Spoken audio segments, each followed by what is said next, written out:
focus seems to be in the church when it comes to the majority view is on tongues. That's the one that seems to get a lot of ridicule when it's spoken of with those who are on the other side of the street, so to speak, when they're doing this, that, and the other. But this is the one.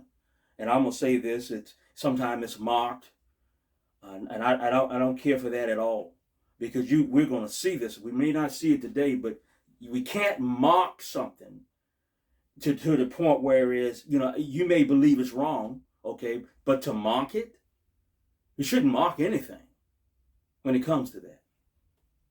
Because remember, this is a gift that's in the Word of God. Now, whether it's for today or it was for yesterday, it's a gift. We have no right to mock those. And that's one of the reasons why folk don't want to be around us. And some of this flows out of us having a critical spirit of judgment, rather than allowing the scriptures to speak to us and then still presenting it in a way that God would be honored.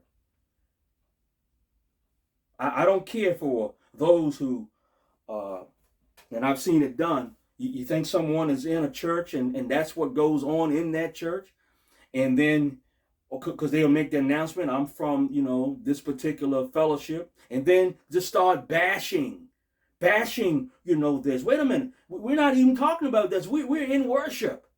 We're in praise and adoration of the Lord. Where did that come from? It came from the fact that you heard, actually, this person is from a church, and you would believe that goes on there.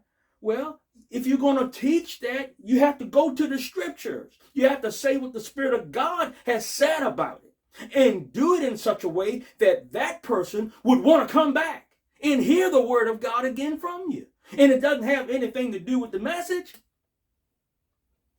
And even if it did, it still has to be treated like the Word of God.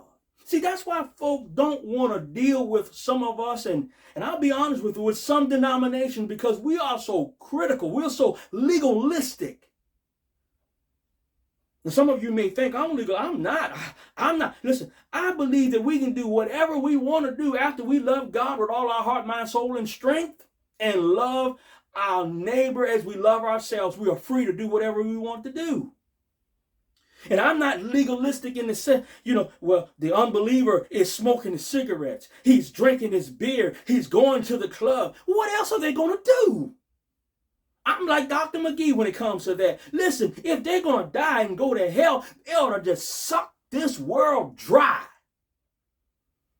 Because they're going to spend eternity separated from God, who's made every provision for them to be saved. And then we come up where they need to stop smoking, they need to stop drinking, and I don't want to be around them because they're cussing. That's what they do. That's what they do. It's like my son, he was raised up on, we told you, Barney last week, but also the Rugrats. The Rugrats had a saying, listen, this is our world. And if you know anything about the Rugrats, these little cartoon with these little babies, and they could talk, but the adults couldn't hear them. And they had a saying, this is our world, and that's all we know.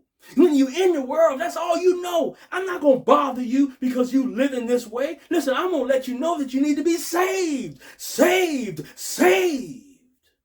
That critical spirit, that judgmental spirit, drives folk away.